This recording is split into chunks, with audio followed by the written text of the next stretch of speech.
One of the things that we talked about that we need to discuss is moral absolutes. Well, what is moral absolutes? Okay, the idea of moral absolutes is simply that there are some things which are absolutely right and they're never wrong. For instance, being kind to someone. It doesn't matter what the circumstances are. If you're kind to someone, you're never behaving immorally. It's never wrong to be kind to someone. It doesn't matter what the situation is. On the other hand, there are some things which are absolutely wrong. They're wrong and they're never right. Doesn't matter what the circumstances are. So we might think, for instance, about rape. Okay? It is never moral for one person to rape another person. Doesn't matter what the circumstances are. That's just not appropriate. You can't ever say, well, there could be some circumstances where one person raping another person would be moral. No, you can't. That's just absolutely wrong. Yeah. And so the discussion is, well, if moral absolutes exist, what are they? Sure, and that's a fantastic question to ask. And that's kind of the problem with the postmodern culture is you start to, without realizing when you start buying into it, you start to really, without knowing it, getting rid of absolute morals. And it's kind of scary, but one of the things that comes up is relativism. And in fact, if you look up a definition of postmodernism, relativism is very common. Would you mind explaining what is moral relativism? Okay, moral relativity is simply the idea that there are no moral absolutes, that there's nothing that is absolutely right and nothing that's absolutely wrong. Everything just depends upon the circumstances or the situation. And so in this circumstance, this is the right or wrong thing to do. In this circumstance, this is the right or wrong thing to do.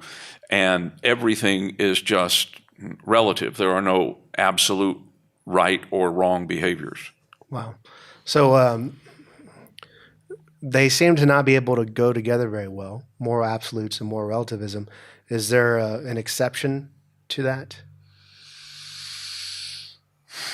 I'm not sure I get what you mean, an exception to that. As far as is would you say that all morals are absolute? Just like with moral relativism, is there ever a time when a moral may be relative? Gotcha. Okay. Yeah. No, I don't think anybody would advocate that there is one single universal moral code that is absolute. Whereas on the other hand, people would advocate that there are no moral absolutes and therefore everything is absolutely relative. It gets a little confusing when you're using the term absolute and absolutely in two different senses. But to say everything is absolutely relative is to say that there are no moral absolutes at all. Everything is subjective. Everything just depends. And I think that's just not possible to go there. Right. Well, and my next question is, what is your strongest argument to show that moral relativism is wrong and that objective morality exists? Okay. Now, this is not a short answer. Okay. But if you're going to arrive at a place where you can create a list of moral absolutes, okay, basically all it is just talking about it, having a discussion, presenting arguments. This is moral, this is immoral. And so it's easier to come up with a list of things that are absolutely right. Before I mentioned kindness, it's always right to be kind to someone. It's always right to be patient. You can't have too much patience. Okay, there are things that everybody acknowledges that these are just always right, and so we don't need to spend a lot of time talking about moral absolutes that are absolutely right. Where it gets to be a challenge is in talking about moral absolutes where there are some things that we're saying this is absolutely wrong. And so it would include things like, as I mentioned before, rape. You know, is it ever right for one person to rape another person. Virtually everyone says, well, no, that wouldn't be right. Okay, well, at that point, you're saying there's at least one thing that is absolutely wrong, and it is never right to do that. So that's a moral absolute. Another example might be torturing a child. Could there ever be a time when torturing a child would be the moral or the right thing to do? Over my teaching career, I have asked literally hundreds of students these kinds of questions, and no one has ever suggested that there could be a circumstance where the right thing to do would be to torture a child or to molest a child. Well, what about murder? The tricky thing with murder is to understand it's not the same as killing. Right. If you're driving down the street and you're following the speed limit, you're going, let's say, 35 miles an hour, and somebody runs out into the traffic and you don't have time to stop and you hit that person and they die as a result, it could actually be said that you killed them, but you didn't murder them. Right. Okay, so the circumstances make it completely different. Yeah. Right. If a policeman is doing his job and there's a bad guy with a gun and he has to shoot him, he may in fact kill him to keep him from hurting other people, but he did not murder him. So murder and killing are two completely different things. And so the question is murder ever moral? And most cultures have arrived at the conclusion, I mean, you can just go anywhere, murder in virtually every culture on the planet is unacceptable. It's not right. It's not legal, and you're arrested for that. So that might go on the list. What about lying? Many people would say, well, lying is bad. You shouldn't lie. And then other people would say, well, no, wait a minute. There might be some occasions where lying isn't immoral. Well, when would that be?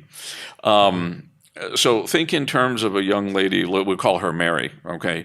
And she lives down the street from a bank where there's a Versateller machine, and she can go in there in the evening one night, and she wants some cash because she's going to go out. So she goes down to use the machine, but on the way, as she is almost there, she sees a little old lady being assaulted by two men who are trying to steal the money that she's just taken out of the machine. And she's trying to fight them off, and so they end up knocking her down, and the lady recognizes, the young lady, Mary, recognizes one of these guys, and she kind of makes a noise. She goes, and so they see her, and now they're going to have to get her. So she runs away. She's running down the block. She runs past her house, and she comes, let's say, to my house because she lives next door to me. And she knocks on the door, right? And I open the door, and she's all frantic. And she says, Glenn, you need to let me in. These guys are after me. I saw them hurt an old lady, and they're after me. And I said, all right, come on in. And I asked my wife, I said, take her in the other room and be quiet back there. So in just a minute, a knock comes on my door, and I open the door. And there's these two guys there, and they're big, and they've been running, and they're kind of, and they're saying, we know this lady named Mary, and we think she lives around here, and we're her cousins from out of town, and we're looking for her. We want to surprise her, but we can't find her. We just wondered if you know where she is, if you've seen her.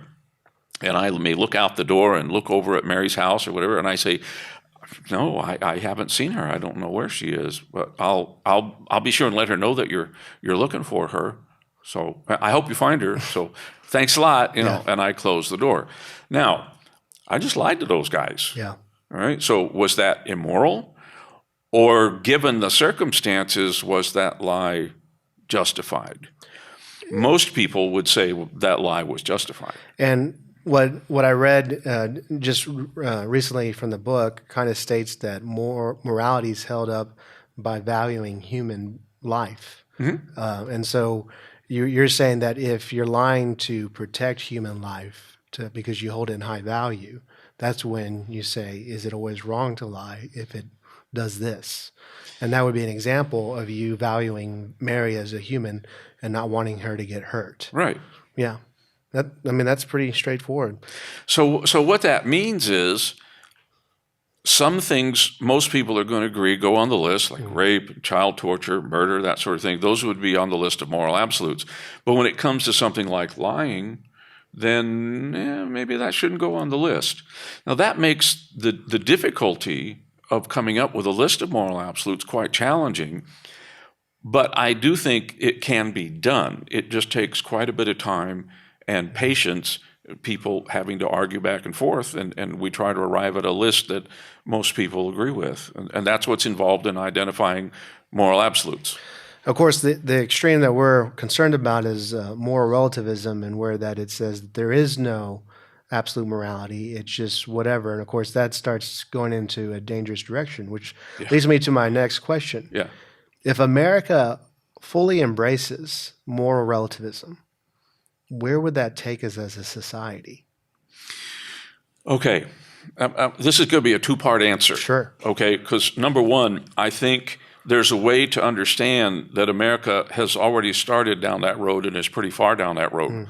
Let me give you some statistics. I looked this up just yesterday. These are for 2019. Okay, we won't have 2020 statistics until much later in the year.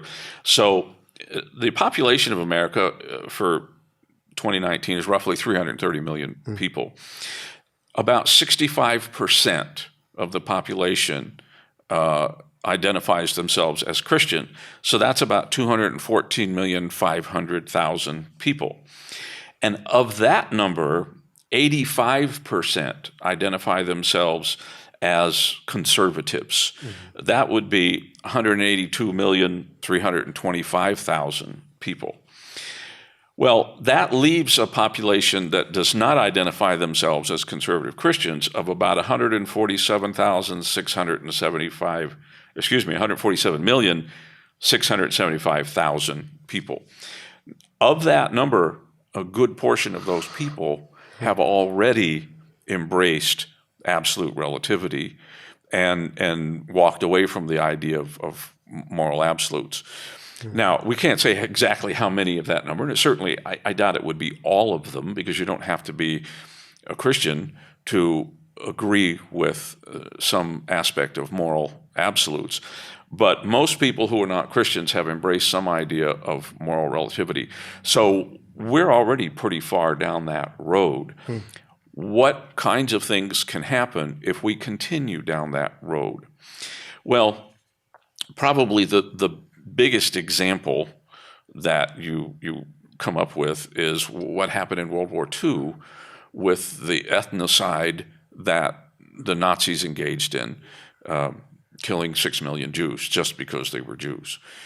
At the Nuremberg trials, their defense was, this was our problem, this was our culture, and this was our solution, and basically it's none of your business. So what they were arguing was cultural relativity, which is just a fancy way of saying our culture decides what's right for us, and you can do it on a cultural level or a personal level, but it's still relativity, and look where it led. Look what happened. It used to be, in fact, when I wrote that book, one of the things that I talked about in there was China and their practice of infanticide.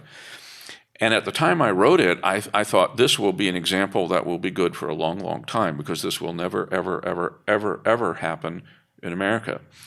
Well, a couple of years ago, the governor in Virginia signed into law a law that allows basically infanticide, not just abortion, but if a child is born during a late-term abortion, if the child is actually born and is living, they make the child comfortable, and then in consultation, they decide whether the mother wants to have the baby killed or not. And if she says yes, then they kill the baby. It's not an abortion of an unborn baby. It's killing a child who has been born and is living. Wow. And that's happening here in America. Well, that's where it can go. Yeah. And that's why this is so horrible. Yeah.